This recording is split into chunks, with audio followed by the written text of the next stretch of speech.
मित्रहरू नमस्ते। विश्वास छ यहाँहरू सबैजना आरामै हुनुहुन्छ होला।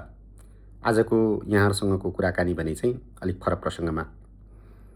मैले आज विशेष गरी नेपालको पुँजी बजार, जसलाई सामान्य भाषामा हामी stock exchange, Nepal stock exchange NEPSE पनि भनेर चिन्छौँ, यस सन्दर्भमा कुराकानी गर्न गइरहेको छु र आफूले जानेका कुराहरू यहाँहरूको बिचमा साझेदारी गर्छु। विशेष गरी यो भिडियो सामान्य जानकारी दिने हिसाबले तयार गर्दैछु। धेरै साथीहरू त विशेष गरी स्टक एक्सचेन्ज या सेयर मार्केटसँग जोडिनु पनि भएको होला। त्यो खुसीको कुरा हो। जो जोडिनु भएको छ उहाँहरूलाई ह्याप्पी इन्भेस्टिङ भन्न चाहेँ। जो जोडिन बाँकी हुनुहुन्छ उहाँहरूका लागि एउटा अवसर पनि हुनसक्छ सेयर बजारसँग जोडिने। प्रायः तपाईँ हामीसँग ब्याङ्कमा खाता हुने गर्छ। यसर्थ ब्याङ्क खाता सबैभन्दा अनिवार्य चिज हो। ब्याङ्क खाता भएको मानिसहरूको सन्दर्भमा यहाँहरूले त्यो ब्याङ्क खातालाई डिमेट्रोलाइजेसन गर्नुपर्ने हुन्छ, जसलाई अभौतिकीकरण भनेर भनिन्छ। त्यो गर्नका निमित्त यहाँले सम्बन्धित ब्याङ्कमा पुग्नुपर्ने हुन्छ र त्यहाँबाट एउटा सिआरए नम्बर प्राप्त हुन्छ। म सेयर मार्केट सम्बन्धी आइपिओ लगायतका चिजहरूमा अप्लाई गर्न चाहन्छु भनेर भनेपछि ब्याङ्कका सम्बन्धित कर्मचारीहरूले यहाँलाई सहयोग गर्नुहुन्छ र यहाँले एउटा सिआरए नम्बर प्राप्त गर्नुहुन्छ। प्राप्त सिआरए नम्बर लिएर यहाँले तपाईँको सहरमा, तपाईँको क्षेत्रमा भएको स्टक मार्केट सम्बन्धी कारोबार गर्ने स्टक डिलर कहाँ पुग्नुपर्ने हुन्छ। यहाँलाई अरू थप केही आवश्यक कागजातहरू जरुरी हुनसक्छ। त्यो बेला तपाईँको नागरिकताको फोटोकपी, तपाईँको फोटो र बिजुली या पानीका बिलहरू, यी चिजहरू लिएर तपाईँले त्यहाँ जानुभए पछाडि तपाईँले आफ्नो सेयर सम्बन्धी कारोबार गर्नका लागि खाता खोल्न सक्नुहुन्छ सम्बन्धित स्टक ब्रोकरका मार्फतबाट। त्यसपछि तपाईँले तपाईँको स्मार्टफोनमा मेरो सेयर भन्ने एप्लिकेसन डाउनलोड गर्न सक्नुहुन्छ र त्यसमा सबै सेयर सम्बन्धी कारोबारहरू, विशेष गरी सेयरका स्क्रिप्टहरू चाहिँ एलोकेटेड हुने हुन्छ। त्यहाँबाट ती सबै चिजहरूलाई ट्र्याक गर्न सकिन्छ।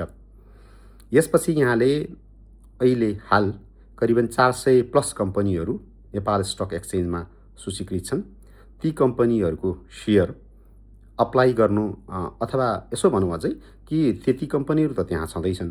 अरू नयाँ थप कम्पनीहरू जो स्टक एक्सचेन्जमा सूचीकृत हुन आउँछन्, आफ्ना सेयरहरू सर्वसाधारणकोमा जारी गर्न चाहन्छन् र उनीहरूले निश्चित प्रक्रिया पुरा गरिसके पछाडि मेरो सेयरमा त्यस्ता सेयरहरूका निमित्त यहाँले आवेदन दिन सक्नुहुन्छ।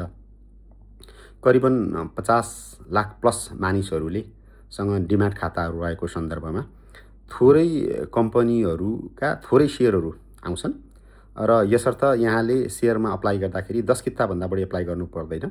यसको अर्थ तपाईँले प्राप्त गर्ने सेयर 10 किताभन्दा बढी करिबन हुँदैन, किनकि धेरै मान्छेले अप्लाई गर्नुहुन्छ र सेयर सङ्ख्या चाहिँ सीमित आउने गर्छन् सम्बन्धित कम्पनीहरूका।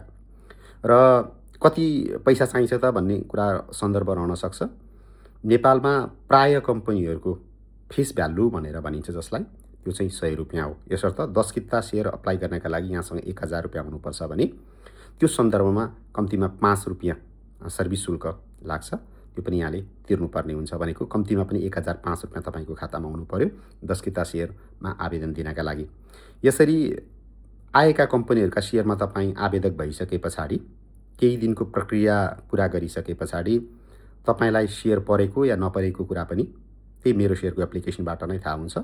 तपाईँलाई सेयर परेको भए त्यहाँ एलोटेड भनेर आउँछ, नत्र फेरि तपाईँको त्यो 1000 रुपियाँ चाहिँ सम्बन्धित खातामा फिर्ता हुन्छ।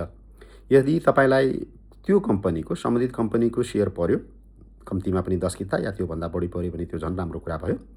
पर्यो भने त्यो कम्पनीको केही कानुनी प्रक्रियाहरू नियामक कहाँ पुरा गरिसके पछाडि तपाईँको त्यो मेरो सेयरको सञ्जालभित्रै त्यसको कारोबार सुरु भएको, त्यसको घटबडीका कुराहरू, जानकारीहरू यहाँले हेर्न सक्नुहुन्छ। र कम्तीमा नयाँ कम्पनीका सेयरहरू कम्तीमा पनि 7 देखि 10 गुणा बढी नै हाल्छन्। यसको अर्थ तपाईँको पुँजी कम्तीमा पनि 7 देखि 10 गुणा वृद्धि हुन्छ। यो तपाईँ हाम्रा लागि खुसीको कुरा हो। अब यसलाई बेच्नु पनि पर्यो। बेच्ने सन्दर्भमा भने चाहिँ फेरि तपाईँले त्यो सम्बन्धित स्टक डिलर कहाँ गएर दोस्रो बजारमा कारोबार गर्नका निमित्त खाता खोल्नुपर्ने हुन्छ। केही आवश्यक कागजातहरू तपाईँले बुझाइसकेपछि यो पनि निःशुल्क रूपमा तपाईँले खाता खोल्न सक्नुहुन्छ र नेपालको सेयर बजार नेप्सेको अन्तर्गत यहाँले दोस्रो बजारमा प्रवेश गर्नुभयो। यो प्रवेश गर्नका लागि तपाईँले प्रक्रिया पुरा गरिसकेपछि एउटा टिएमएस एकाउन्ट भनेर भनिन्छ, जसलाई ट्रेडिङ म्यानेजमेन्ट सिस्टम कारोबार गर्नका लागि, ट्रेड गर्नका लागि प्राप्त हुने एकाउन्ट, त्यसका युजर नेम र पासवर्डहरू हुन्छन्, त्यो तपाईँले सम्बन्धित स्टक ब्रोकरकाबाट प्राप्त गरि नै हाल्नुहुन्छ। यसपछि तपाईँले तपाईँलाई प्राप्त भएको सेयर चाहिँ दोस्रो बजारमा बिक्री गर्न सक्नुहुन्छ।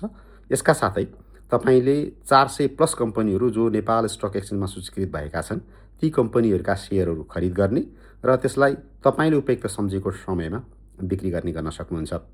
अब एउटा बाटो के खुल्यो भने हामी जोसँग थोरै पनि पुँजी छ, हामी पुँजीलाई वृद्धि गर्न चाहन्छौँ, सम्पत्ति सृजना गर्न चाहन्छौँ भने सेयर बजार तपाईँ हाम्रो लागि सबैभन्दा सहज क्षेत्र हो। यसमा सामान्य जानकारी र बिस्तारै सिक्दै गर्दा पनि हुने अवस्थाका कारणले गर्दाखेरि पनि र थोरै पुँजी लगानीबाट पनि सुरु गर्न सक्ने भएकाले धेरै मान्छेहरूका पहुँचमा यो हुनसक्छ। यहाँले मिस नगर्नुहोला, जो जोडिनु भएको छ त्यो अत्यन्तै राम्रो कुरा।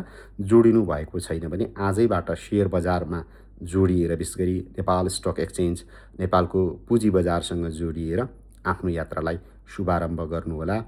यहाँले 10 किता मात्रै आइपिओ, जसलाई हामी इनिसियल पब्लिक अफरिङ भन्छौँ, कम्पनीका तर्फबाट सेयरहरू बिक्री गर्नका लागि सबै कुराहरू सकिएपछि सूचीकरण गरिएका ठाउँबाट मेरो सेयर मार्फतबाट अप्लाई दिएर तपाईँले प्राप्त गर्ने सेयर त्यो 7 देखि 10 गुणा पक्कै बढ्छ।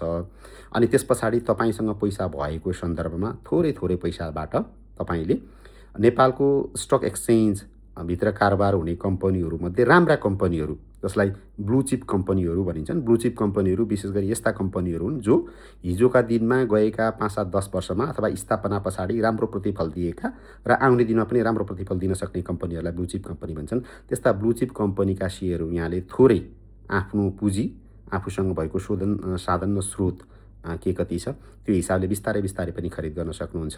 र स्टक एक्सचेन्ज राम्रो अङ्क सायद वृद्धि भएको बेला या अझै यसलाई तपाईँको टेक्निकल्ली हिसाबले बुल मार्केटमा भने राम्रो नाफासहित बिक्री गर्न सक्नुहुन्छ र यहाँले आफ्नो पुँजी, आफूसँग भएको सम्पत्तिलाई वृद्धि गर्न सक्नुहुन्छ। यहाँहरू सबैलाई नेपालको सेयर बजारसँग जोडिएर आफ्नो पुँजी वृद्धि र समृद्धिको सपनालाई एकाकार गराउनका निमित्त हार्दिक शुभकामना। फेरि अन्य थप कुराहरू अर्को भिडियोमा भेट्ने गरी यहाँहरूसँग छुट्ने अनुमति चाहन्छु। मित्रहरू, म यो भिडियो मेरो व्यक्तिगत युट्युब च्यानल बोल्ने मान्छे आउट स्पोकन पर्सनमा पनि सेयर गर्दैछु। यहाँहरूका केही कमेन्ट भए कमेन्ट गरिदिनुको लागि हार्दिक अनुरोध गर्छु। च्यानललाई सब्सक्राइब गरिदिनु होला। भिडियो राम्रो लागेको खण्डमा एउटा लाइक गर्न नभुल्नु होला। अनि तपाईँका केही प्रतिक्रिया भए यहाँ कमेन्ट सेक्सनमा यहाँले छोड्न सक्नुहुन्छ। अनि फेरि अर्को भेट यहाँहरूसँग हुनेछ र मैले जानेका कुराहरू यहाँहरूका बिचमा निरन्तर साझेदारी गरि नै रहनेछु। यहाँहरू सबैको जय होस्। Happy investing. Thank you very much having with me.